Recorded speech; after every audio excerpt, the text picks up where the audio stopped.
कैसे हो साथियों।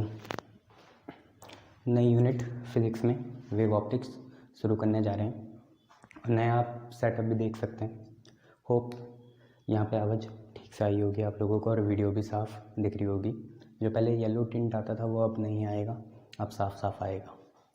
तो देखिए वेव ऑप्टिक्स में मुझे ये नहीं पता इस बार सिलेबस क्या चेंज हो गया है। मैं पूरा कराऊँगा, आप लोग सिलेक्टिव कर लेना। वेव ऑप्टिक्स में देखिए सबसे पहले तो हमें इंटरफेरेंस समझना होगा, देन उसके बाद आप पे आएगा डिफ्रैक्शन, ठीक है। देन आप पे फाइनली आएगा पोलराइजेशन। कोशिश करूँगा पूरा ही पढ़ा दूँ क्योंकि जेईई और नीट का सिलेबस तो कम नहीं हुआ है, वो तो पूरा ही है। तो 3 चैप्टर हैं आप पे, इंटरफेरेंस, डिफ्रैक्शन और पोलराइजेशन। अगर हम बात करें इंटरफेरेंस की, जो हमारा सबसे प्राइम चैप्टर है, 70% चैप्टर यही है। तो देखिए इंटरफेरेंस में आपको कुछ नहीं समझना, आपने बहुत बार laws of conservation of energy या principle of conservation of energy समझा ही है। कहाँ समझा है? जैसे आपने फ्लूइड्स में समझा है, इक्वेशन ऑफ कंटिन्यूटी में। फिर आप लोगों ने कहाँ समझा है? जैसे आपने एडी करंट में पढ़ा है, जैसे आपने लेंजेस लॉ में पढ़ा है, जैसे आप बेसिकली पढ़ते ही हो काइनेटिक और पोटेंशियल का कंजर्वेशन। ऐसे आपको इंटरफेरेंस में भी एनर्जी कंजर्वेशन पढ़ना है। कहाँ पढ़ना है?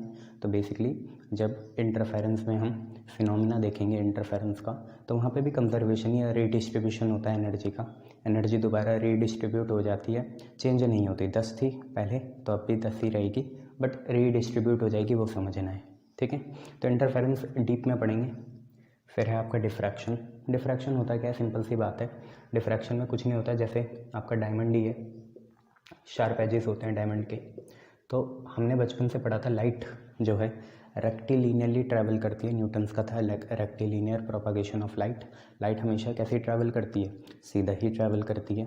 बट जब वो किसी शार्प ऑब्स्टेकल पे पड़ती है तो वो थोड़ी सी बेंट हो जाती है, उसे ही हमें डिफ्रैक्शन कहना है। ये डेविएशन से अलग है भैया, ठीक है। यहाँ पे लाइट वेव नेचर शो करती है। और पोलराइजेशन, पोलराइजेशन क्या होता है? जैसे बेसिकली जो आपकी नेचुरल लाइट होती है उसके जो वाइब्रेशन होते हैं वो हर पॉसिबल डायरेक्शन में 360 डिग्री में किसी भी डायरेक्शन में वो वाइब्रेट करते हैं। हर समय हर डायरेक्शन में वो वाइब्रेट करते हैं, ठीक है। बट उस लाइट को हम बोलते हैं अनपोलराइज लाइट, क्योंकि पोलराइजेशन मतलब होता है कि वाइब्रेशन एक पर्टिकुलर डायरेक्शन में हो। बट वो तो अनपोलराइज लाइट है क्योंकि इसमें वाइब्रेशन हर डायरेक्शन में हो रहा है। तो पोलराइज लाइट क्या है? कि हम बाकी सारे वाइब्रेशन को रोक दें किसी की चीज़ की मदद से और बस लाइट एक पर्टिकुलर डायरेक्शन में ही वाइब्रेट करे। ये सब तीनों फिनोमिना तभी पॉसिबल हो पाएंगे जब हम लाइट को पार्टिकल ना रह के वेव नेचर का माने। हम यूनिट 7 पहले ही पढ़ चुके हैं जिसमें क्वांटम थ्योरी ऑफ लाइट आती है। लाइट में दोनों ही नेचर होते हैं, सब्जेक्ट टू द कंडीशन। कौन सा कंडीशन डोमिनेटिंग होगा वो वैसे नेचर शो करती है। बट नेचर दोनों ही रहते हैं, वेव भी रहता है, पार्टिकल भी रहता है, ठीक है। वेव ऑप्टिक्स में ऑब्वियसली आपको वेव नेचर समझना पड़ेगा। मतलब अब हमें लाइट के रिगार्डिंग किन चीज़ों से बात करनी पड़ेगी? जैसे लाइट का एम्पलीट्यूड क्या होता है, ठीक है। लाइट की फ्रिक्वेंसी क्या होती है, लाइट का टाइम पीरियड ऑफ रेवोल्यूशन क्या होता है, लाइट की वेवलेंथ क्या होती है, लाइट का वेव नंबर क्या होता है, ऐसे सारी चीज़ें। लाइट का फेज डिफरेंस क्या होता है, लाइट का पाथ डिफरेंस क्या होता है। ये सारी चीज़ों से हमें अब डील करनी पड़ेगी क्योंकि हम यहाँ लाइट को वेव मान के चलेंगे। देखिए वेव थ्योरी के बहुत सारे कंट्रीब्यूटर हैं, बट अगर मैं एक कंट्रीब्यूटर का नाम ले पाऊँ तो वह है हाइगन्स। कुछ बातें इन्होंने ऐसी कह दी थी कि वहाँ पे लोगों को आग लग गई थी जो पार्टिकल नेचर को फेवर करते थे, जो रिफ्लेक्शन और रिफ्रैक्शन और डिफ्रैक्शन डिस्पर्जन को ही सर्वोपरि मानते थे, सबसे प्राइम मानते थे। उनके कलेजों में आग लगा दी थी हाइगन्स ने। क्या बता के? हाइगन्स ने बोला भाई लाइट कुछ नहीं है, लाइट वेव है। अब तुम मानो ना मानो, बहुत इनका विरोध हुआ। बहुत क्या करें, पहले कैथोलिक चर्च से भी लड़ना पड़ता था। तो उन्होंने क्या बोला, बुरा मत मानो, तुम अपने पार्टिकल नेचर को किस चीज़ पे बेस मानते हो?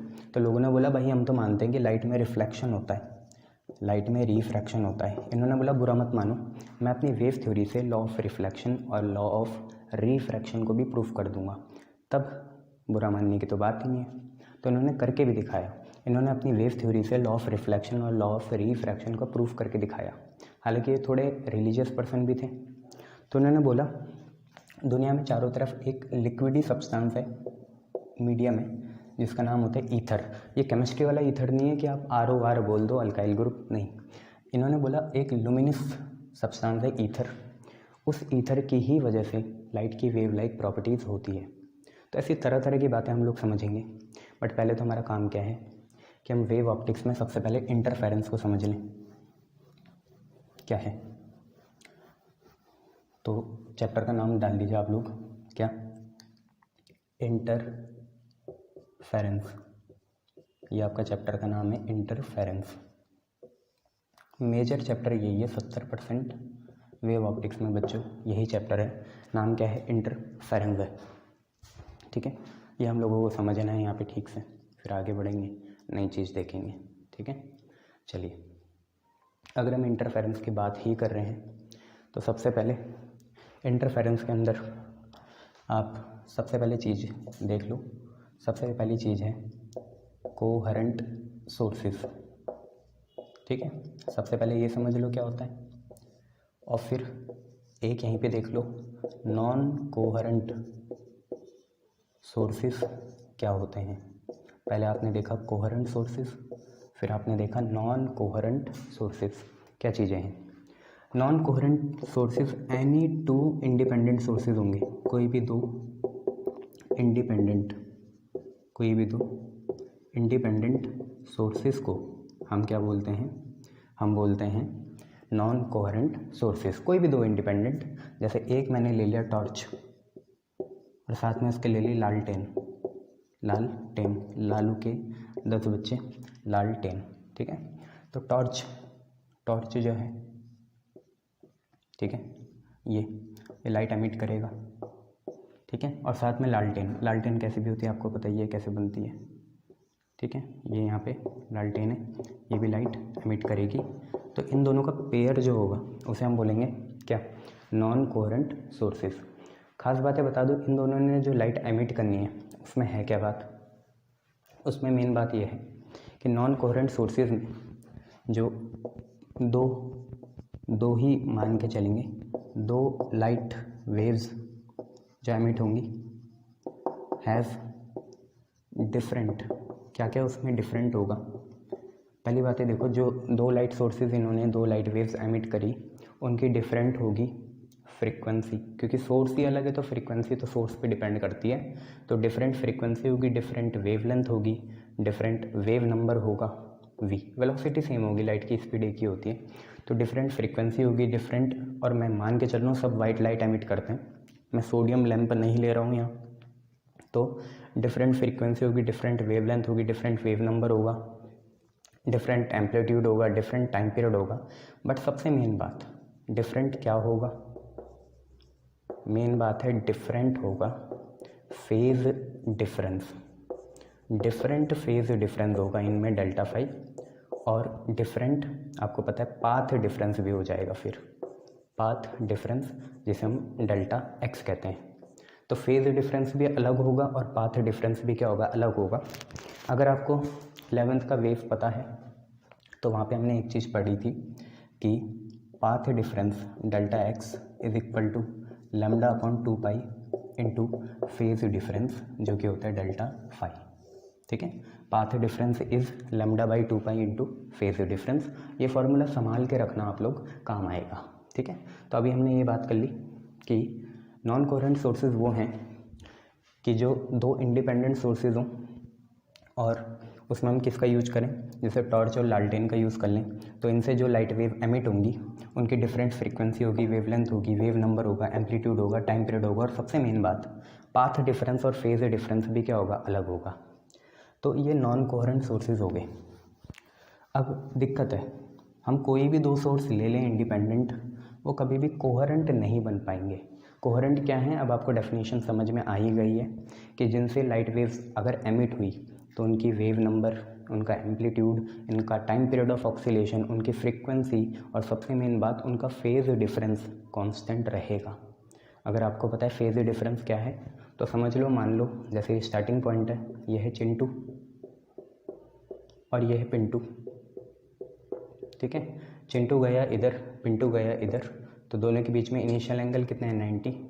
चिंटू पहुंचा है यहाँ, पिंटू पहुंचा है यहाँ, अभी भी दोनों के बीच में एंगल कितना है 90 डिग्री ही है।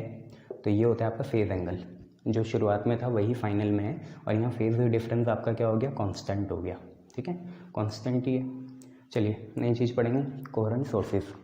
तो कोहेरेंट सोर्सेज क्या हैं कि दोज सोर्सेज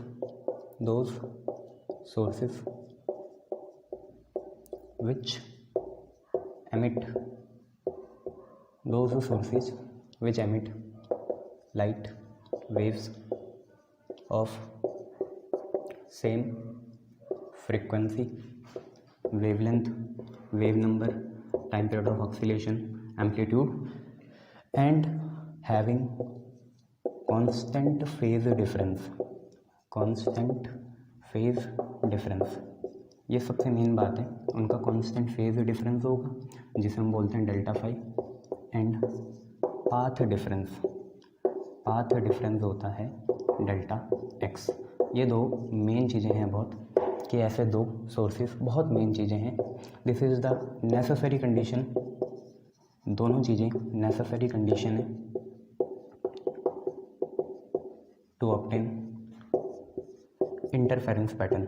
अगर आपको इंटरफेरेंस पैटर्न चाहिए, जो कि हम पढ़ना ही चाह रहे हैं, अभी इंटरफेरेंस तो पता नहीं क्या है, बट अगर आपको इंटरफेरेंस पैटर्न चाहिए ही तो वो इसी से बन पाएगा, ऐसे दो सोर्सेस से बन पाएगा जो लाइट वेव एमिट करें, तो उनका कांस्टेंट फेज डिफरेंस हो। अगर फेज डिफरेंस कांस्टेंट हो गया तो पाथ डिफरेंस अपने आप ही कांस्टेंट हो जाएगा। बट मेन बात यह है, ये नेसेसरी कंडीशन है इंटरफेरेंस पैटर्न के लिए। और कोहेरेंट सोर्सेज क्या हैं, ऐसे सोर्सेज हैं जो ऐसी लाइट वेव्स एमिट करें जिनकी same frequency, wavelength, wave number, time period, amplitude, but सबसे मेन बात क्या है, कांस्टेंट फेज डिफरेंस और पाथ डिफरेंस हो।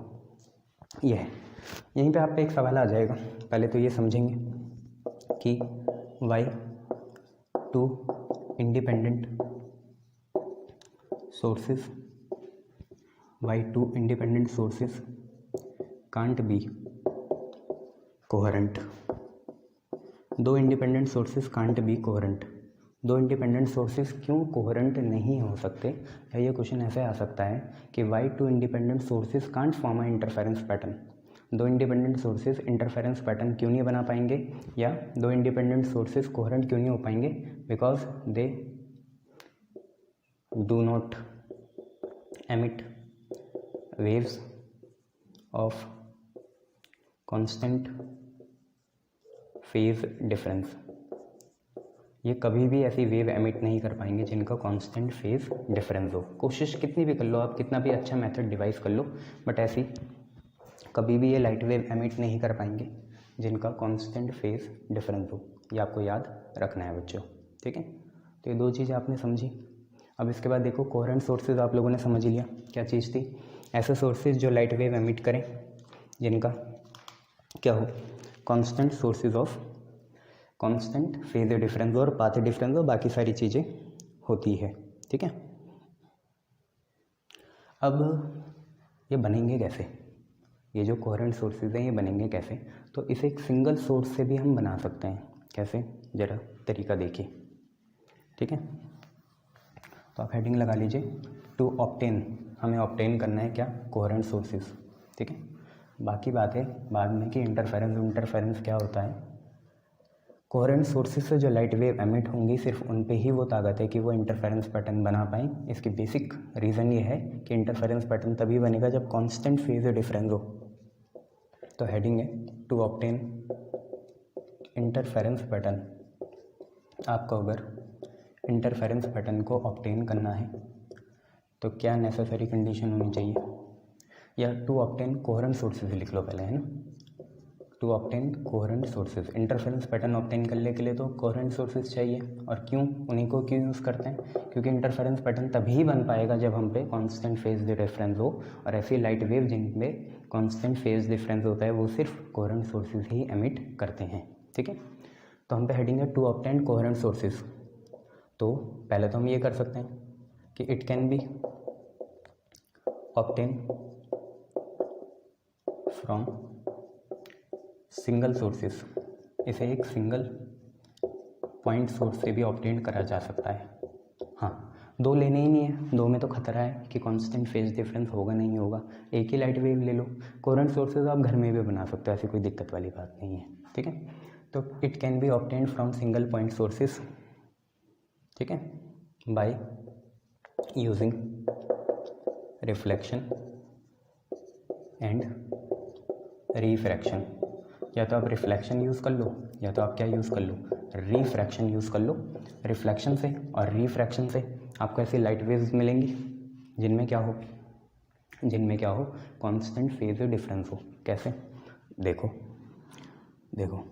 ये हम पे मिरर है, मिरर का नाम है M1 और यहाँ पे है M2। ये आपकी नॉर्मल हुई। मान लो ये इंसिडेंट लाइट आई किसी सोर्स से, यहाँ पे एक सोर्स बना लो अपना, सूरज चाचा।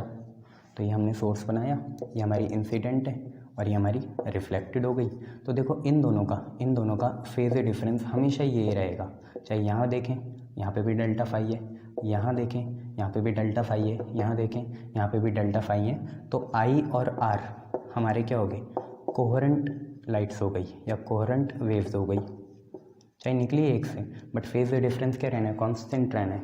ऐसे आप एक और जगह देख सकते हो, जैसे आपने यहाँ पे एक इंटरफेस बना ली, ठीक है, और इस इंटरफेस का रिफ्रैक्टिव इंडेक्स म्यू है, ऊपर एयर है 1, यहाँ पे हमने पॉइंट ऑफ इंसिडेंस ले लिया, ये आपकी नॉर्मल हो गई। तो क्या होगा, एक ये आपकी इंसिडेंट रे हो गई और हम जा रहे हैं रेयर से डेंसर, तो जाना ऐसे था, it bend towards the normal. तो ये जो हमारी इंसिडेंट रे और ये जो हमारी रिफ्रैक्टेड रे बनी वो रिफ्लेक्टेड है, ये दोनों भी क्या हैं, कोहेरेंट होंगी आपस में। इनका फेज डिफरेंस भी क्या होगा, हमेशा ही डेल्टा फाई रहना है। चाहे यहाँ देखें यहाँ देखें, चाहे यहाँ देखें, चाहे यहाँ देखें, चाहे यहाँ देखें, ये दोनों ही हमें कैसे मिलनी है, कांस्टेंट फेज डिफरेंस वाली मिलनी है। अब मेन बात क्या है, देखो ये असली में होता ही नहीं है, कोई लाइट परफेक्टली रिफ्लेक्ट नहीं होगी और परफेक्टली रिफ्रैक्ट नहीं होगी। अगर इसका कुछ पार्ट रिफ्लेक्ट हो रहा है तो कुछ पार्ट रिफ्रैक्ट भी हो रहा होगा, और अगर इसका कुछ पार्ट क्या हो रहा है, रिफ्रैक्ट हो रहा है, तो कुछ पार्ट रिफ्लेक्ट भी हो रहा होगा। ये आपने क्लास 11th में भी समझा था। मैं आपको एक सिंपल सा बता देता हूँ रिफ्लेक्शन और रिफ्रैक्शन से होता क्यों है। तो इसका रीज़न आप लोग लिख सकते हैं, ऐसा होता ही क्यों है। तो रीज़न ये है कि एज पॉइंट वेव जो हमारी, या incident wave, as incident wave जो हमारी इंसिडेंट वेव है, एंड इंसिडेंट मतलब कौन सी, पॉइंट या ऑब्जेक्ट वेव, ठीक है, इंसिडेंट या पॉइंट या ऑब्जेक्ट वेव, एंड रिफ्लेक्टेड या रिफ्रैक्टेड या image wave have constant phase difference delta phi throughout, ऐसा है इसलिए, ठीक है। और मैं आपको बता देता हूँ एक और चीज़ का यूज़ करते हैं, यूजिंग स्लिट्स। अगर हम स्लिट्स का यूज़ कर लें, स्लिट्स क्या होते हैं, पतले पतले होल्स होते हैं, छेद, of dimension of millimetre. Slits होते हैं मिलीमीटर के छेद, बहुत छोटे छोटे छेद होते हैं। तो उन स्लिट्स का कैसे मज़ा ले सकते हो आप इन कोहेरेंट सोर्सेज बनाने के लिए। तो जैसे ये सोर्स है, अब ये लाइट हर जगह एमिट करेगा। मैंने यहाँ पे छोटे छोटे 2 स्लिट्स बना दिए, एक ये है स्लिट 1, ये है स्लिट 2। अब निकलेंगी बहुत सारी वेव, पर हमें 2 से ही मतलब है, एक यहाँ गई एक यहाँ गई। जब ये बाहर निकलेंगी, कैसी भी जाएं, बट ये दोनों कैसी होंगी, कोहेरेंट होगी। कैसी होगी, कोहेरेंट। देखो लाइट तो एक ही थी, बस वो निकली 2 अलग अलग जगह से। तो आपको ऐसा लगा कि 2 सोर्सेज हैं, बट 2 सोर्सेज नहीं थे, वो तो स्लिट थी। असली सोर्स तो बैक ऑन द डोर है, पीछे है, ठीक है। ये बातें याद रखना, क्लियर है इतना, शाबाश।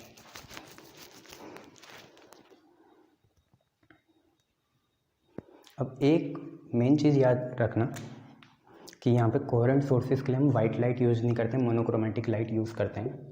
तो वो लिख लो, coherent sources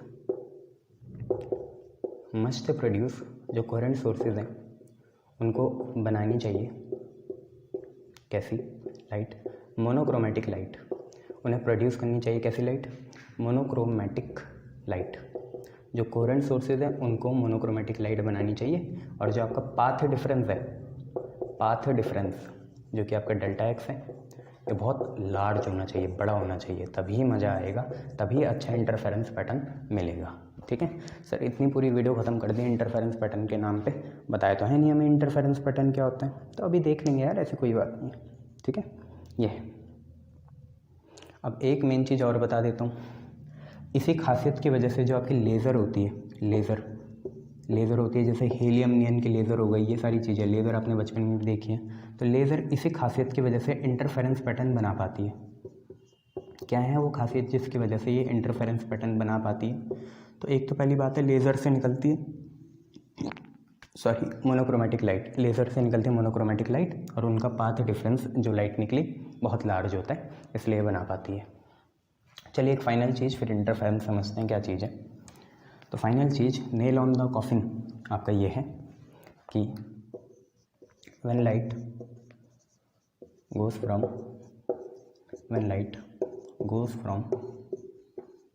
one medium to another medium, जब लाइट एक मीडियम से दूसरे मीडियम जाती है तो हमें पता है बहुत सी चीज़ें चेंज होती है, उसकी वेलोसिटी होती है, वेवलेंथ होती है, बट दो चीज़ें रिमेन्स अनचेंज। कौन कौन सी? सबसे मेन है फ्रीक्वेंसी, और दूसरा है phase difference. Frequency and phase difference remains unchange, ये अनचेंज रहता है। ठीक है, क्यों? क्योंकि मेन बात है, देखो फ्रीक्वेंसी से आप समझ जाओगे, as both depend upon source, दोनों सोर्स पे डिपेंड करते हैं, मीडियम पे डिपेंड नहीं करते। मेन बात यह है कि फ्रीक्वेंसी और फेज डिफरेंस डिपेंड करते हैं सोर्स पे, जैसे चिंटू पिंटू उन पे डिपेंड करेंगे, सोर्स पे डिपेंड नहीं करते हैं। तो ये आपको बात याद रखनी है। ठीक है, तो ये आपका इंटरफेरेंस अब शुरू होने जा रहा है। आपको कोहेरेंट सोर्सेज पता हैं क्या चीज़ें हैं, तो अब हम इंटरफेरेंस पैटर्न शुरू कर देते हैं। ठीक है, गुड।